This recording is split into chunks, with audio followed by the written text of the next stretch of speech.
thank you again for your service. On the issue du jour of the WikiLeaks, what effect does the fact that these messages and information that were passed up the chain of command from the field as to the assessment of the situation, what effect does this publication of these top or secret communications, what effect does that have on the degree of candor that military officers and senior NCOs in the field who are doing their best to report the best of their ability? What effect does this have on them? Sir, I would speculate, but due to the urgency of the operations in a combat zone, it probably won't have much, because at the moment they're actually reporting, they're probably more eager to get the truth up the chain of command. That said, I just thought it was just a appallingly irresponsible act to release this information. It didn't tell us anything that I've seen so far that we weren't already aware of. I've seen no big revelations.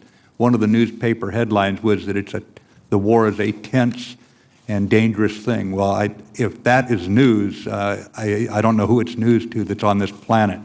So it would probably not help candor, but I think I'd be more concerned about allies being more circumspect than our own troops, sir.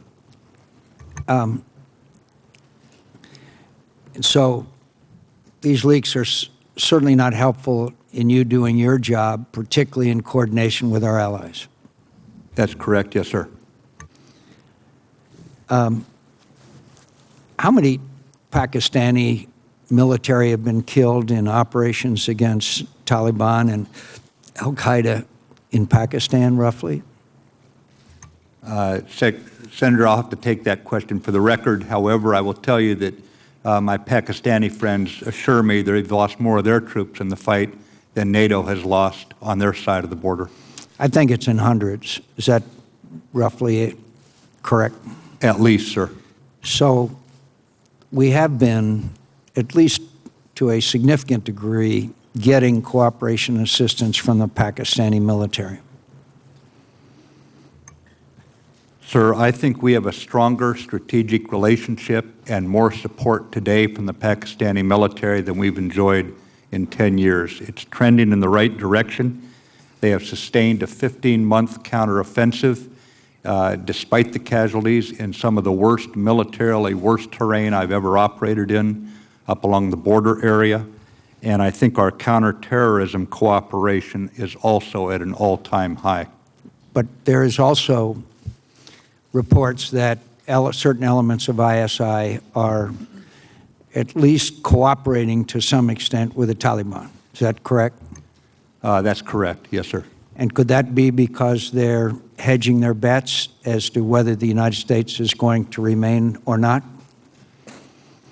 Sir, I need to get more current. However, history didn't start at 2001, and some of those same groups we had a relationship with back when we were fighting the Soviets.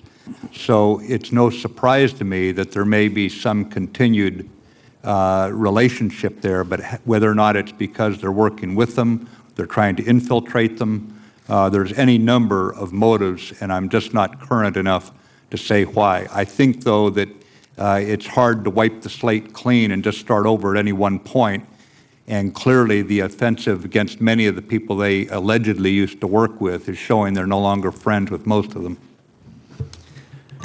And let me just be clear again. You said that you were appalled at the publication of these, that the WikiLeaks that just happened.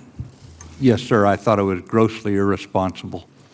So I won't ask you to comment on the publications or the newspapers that chose to publish them.